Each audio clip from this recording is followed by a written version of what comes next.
for staying tuned. It's still the conversation here on Lagos Television. And we do know that at the moment we still have pockets of insecurity happening across Nigeria. And many people have linked security threats and governance together, saying that if government needs to be proactive about security issues, then government also needs to be very proactive about measures as well as ending or stopping to a great extent insecurity in any country. This morning, we read Mr. President's message, also Mr. Governor's message here in Lagos, all identifying was the current administration's effort at ensuring that insecurity is nipped in the bud. But what are some of the things that we need to start, calling government attention to, or ensuring that governance also puts top priority on when it comes to security threat, especially in Nigeria at the moment? And that's what we intend to take a look at on the program today. Our guest is here, and together we'll be taking a look at governance and security threat. Our guest this morning is a journalist, a public affairs analyst, Adewale Adeoye. Thank you for being here on the program this morning. Thank you for having me. Mr. Adeoye, let's start this way. We know that at the moment a lot of Nigerians are on the edge. Everybody's, wondering what is government doing, especially with the rise of kidnap and banditry issues across the country. But if you look at what government is also doing at ensuring that Nigerians are safe, do you agree that our security agencies are doing their very best in providing adequate security for every Nigerian? Well, let me start by saying that since the history of Nigeria began in 1914, we have never been this traumatized. Yes, we had a civil war that lasted for 30 months, but we have had this war since 2009, that's 17 years, consistently. The danger about this war is that it's an asymmetric war. It's not targeting soldiers. It's targeting the civilian population. And I think that before we can talk about solution, the first thing is that we must understand the nature of the problem. I must tell you that I'm appalled by the level of ignorance of those in power. I've interacted with a lot of them. They don't understand the problem that we are facing.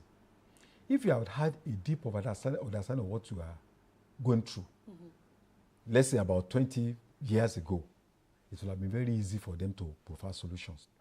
Forget about people who say they are generals, they are this and that. It doesn't mean that you really understand this problem. Okay. It's not just a military problem, it's a political problem. Absolutely. It's both military and political. And I tell you that the situation we find ourselves now, we are talking of about having lost between 50 to 90,000 people since 2009.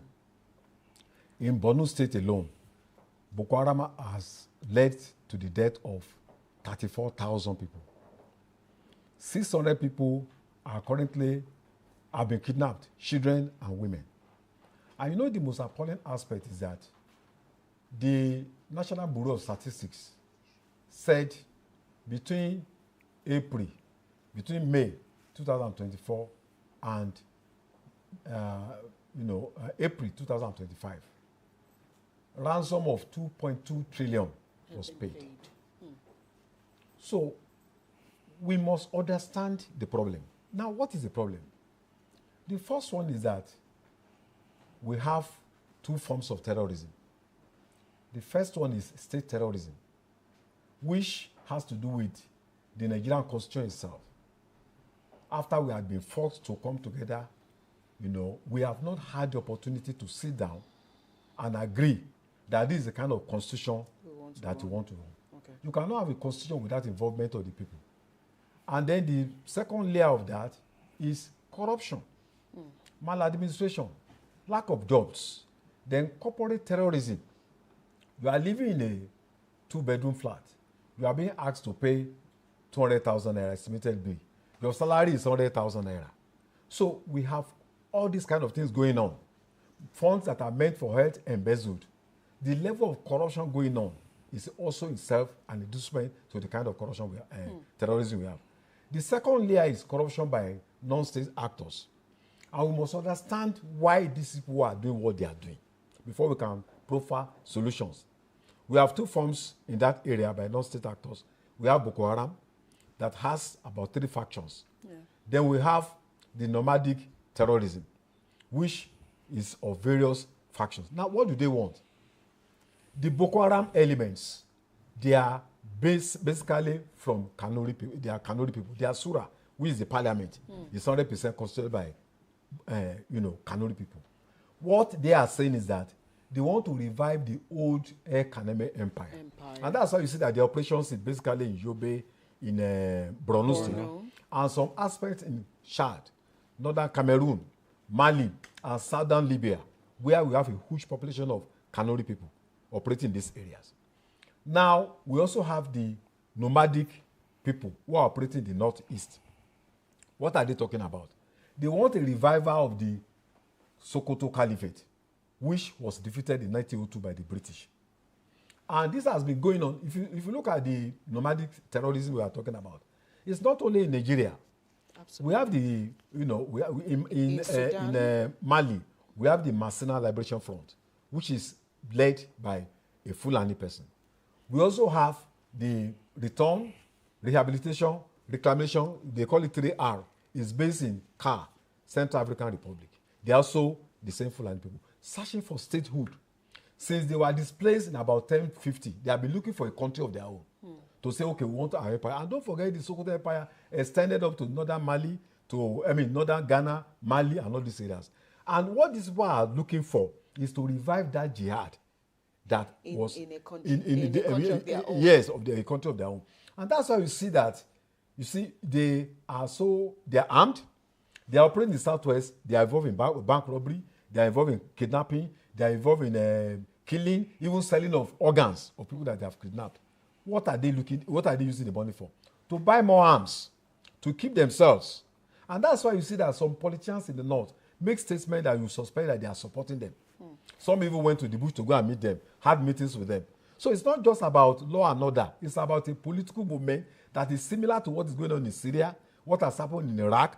And if you see what is going on now, they are linked up with ISWAP and Al-Qaeda. So we must accept the reality of the problem facing us before we can talk about providing solutions to these challenges. Absolutely. Okay, your analysis this morning is quite frightening, and that humongous amount that you quoted to have been paid as ransom by government at different layers is also worrisome. But then there are different layers of the society who are beginning to feel that government does not have the ability anymore to fulfill its constitutional role of security and welfare of the people. So putting everything together, how then would you rate government in terms of security and good governance in the country? Yeah, in terms of it's very difficult to rate a government that just came to power in 3 years. Okay. But we must understand that the country itself, each time a government is leaving, the government usually leave landmines that will be very difficult for the coming government to deal with those problems. By the time we had Buhari's government that lasted for 8 years, I can tell you that there was the mushroom of nuclear armed groups through this period of 8 years that I don't think any government, be it Peter Obi or Atiku, will be able to resolve this problem within 3 years. 3 years. Because it's a very complex problem. Absolutely. Very complex. The political aspect, the military aspect, the sociological aspect, the cultural aspect. So, and you know that in a democracy, the president needs to take decisions in alliance with the parliament. It's not a decision you can just take by fiat. It's not a military thing. Now, he's talking about state police, which is a very good move. And if it's under the military, what the military will do is that they will just send people to their state of origin. But that also itself is a contradiction that will create more problems. Okay. So in a democracy, you have to debate, you have to agree, you have to prepare the bill, which is usually the normal process. But it's not something that will come in 2-3 days. It will take some time. Okay. However, I think that the idea of having state police is one of the major interventions that we have had since 1999. Okay. But our advice is that you cannot be thinking of 60 months because the problems that are confronting us are, they are coming in. They are tumbling in almost every day, every hour. New challenges. So you need a very radical approach. If you are going to have state police, you should have a timeline of about 16 to 18 months. Okay. But having 60 months, I think things will have gone out of hand. Right. All right. We still have Mr. Adeoye in the studio, and we told you at the beginning of the conversation this morning that we'll be linking up with two outside broadcast team as soon as we have signals. I understand that, of course, any moment from now, we may need to join the National Technical and Vocational Education Conference happening here in Lagos. But until that, let's continue with Mr. Adeoye in the studio. Earlier on, you mentioned that what we're currently facing in Nigeria could also be linked politically to issues around here. If we take a case study of, the demands or the alleged demands of the abductors in Oyo State, asking for the release of prison inmates from the Agodi prison, asking for sophisticated weapons, asking for some amount of money to be paid. Do you think that also government is towing the right path when it comes to negotiating with these people? Or would we also say that would it be too much for government to also track down the location of those people, even though we might understand that some of them could also be nomadic in nature? First of all, let me say that the terrorists, by their actions, I've seen videos where the terrorists will show their faces. In fact, there was a conversation they had with somebody online, and they were telling him, having a chat with him, talking to him with their weapons. And they posted this. There was also one that is so gory that they were beheading Nigerian, military security officials. And then, so the thing is that they are boldly because there is a kind of political support by some people who give them that confidence that, look, we are behind you. And I believe that this has emboldened them to believe that, look, we are in control of the space. We are untouchable. Yes, nothing can happen. The other aspect is that we should ask ourselves, why do they decide to behead people? Why are they kidnapping people? If we look at our history, the 1804 jihad was preceded by the same format. First, they want to create food scarcity. They will sack people away from their farms, make sure that people can no longer go to farms. So when you are hungry. you are already enslaved. The second aspect is to instill fear. So when they put somebody and then cut his head, probably in the presence of those little children, and then send the video out, the message they are sending to you is that they want to instill fear in you, in your traditional rulers, in your political leaders, in your civil society. And it's already playing out. Sometimes you see videos, students running up and down, hey, bandit, so, or your bandit to save us. So people deserting their farms, people deserting their central homes, people deserting their jobs. People are afraid to travel. People are afraid to live in the land that is given to them by God.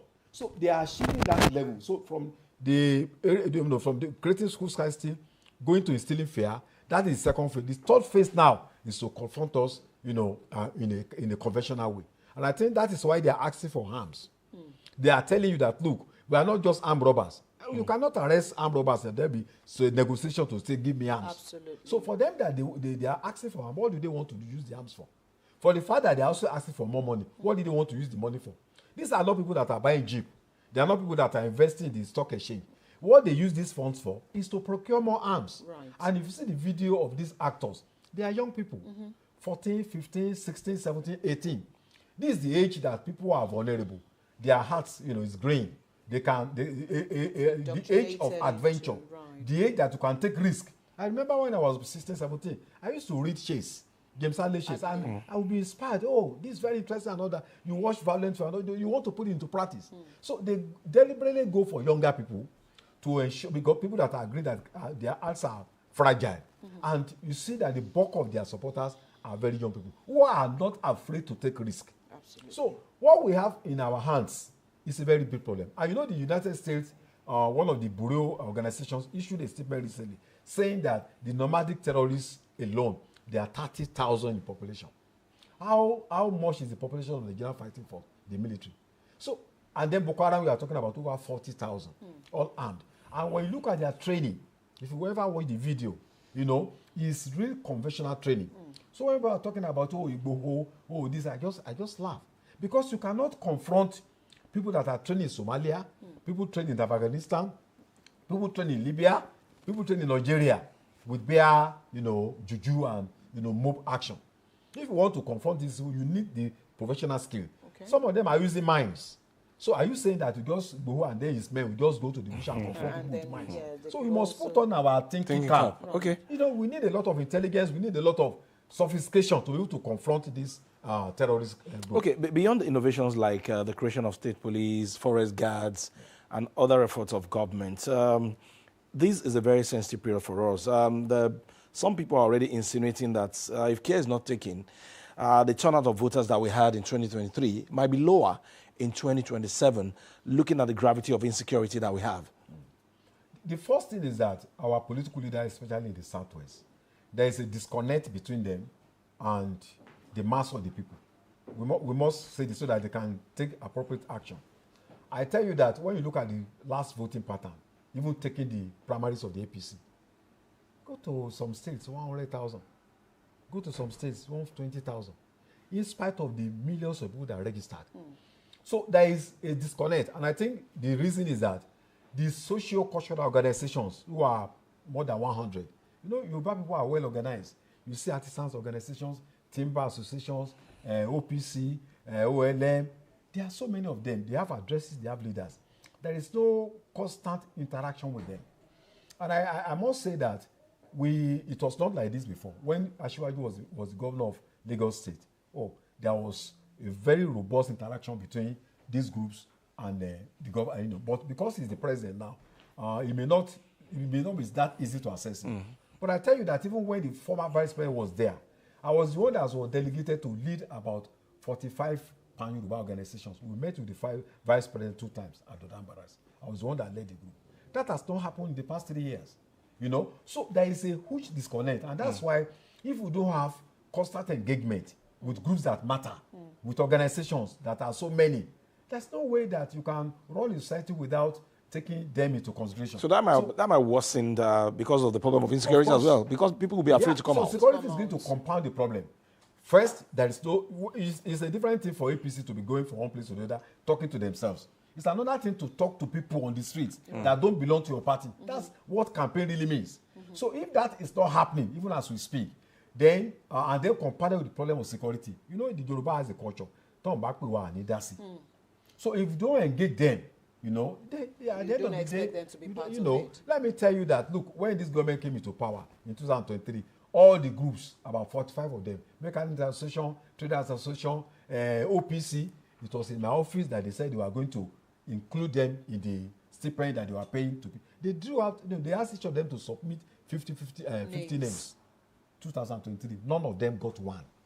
So there's a trust not deficit. One. Yes. There is a trust deficit. So it's going to affect the electoral fortune. When you look at issues around trust deficit, insecurity, and then governance, how then can we begin to look at improved governance towards tackling security issues? Because earlier when you were speaking, if you do not have, if you do not know why something is happening, how then do you want to prefer solutions? So if the political class needs to tackle this headlong, what are some of the immediate resolutions that you think this administration must take on, aside issues of intelligence, which you mentioned earlier? And also it's disheartening to know that we're also losing our security operatives day in, day out. So what do we do? Well, first of all, I think that the solution to insecurity is the responsibility of both the government and then the people. Now, for the two of them to work together, there must be trust. There must be collaboration. There must be a meeting point where all the groups will come together and share ideas. The government should not have the illusion that people who are soldiers, who are policemen, are the only ones that can deal with insecurity. The people have an important role in terms of providing information, credible information. The government cannot be everywhere. Police cannot be everywhere. Soldiers cannot be everywhere. It is the people that can assist the government to provide information. Okay. It means that, just like what happens abroad, when you go to UK, you see an old woman, a pensioner that doesn't go anywhere. We just open his door from morning till night. He's giving information to the government. All right. You see hunter petrol attendants, vendors, they are giving information to the government. Okay, so information is very important. Very important, and you cannot do that unless you work with the people. groups that matter. Okay, I'm sorry to cut your thought short there, Mr. Adeoye, but we need to yield the floor at the moment. We told you at the beginning this morning the 2 outside broadcasts we are having today. We seem to be ready to take the first one this morning. Lagos State is hosting the National Conference on Technical and Vocational Education, which is happening here in Lagos. But of course, we must say thank you to Mr. Adeoye for finding time to be with us in the studio this morning. All right, we will connect with that broadcast happening here in Lagos. And of course, Mr. Deputy Governor is also expected at this event this morning. So we can go ahead to connect with the outside broadcast team for this conference. This is Lagos Television,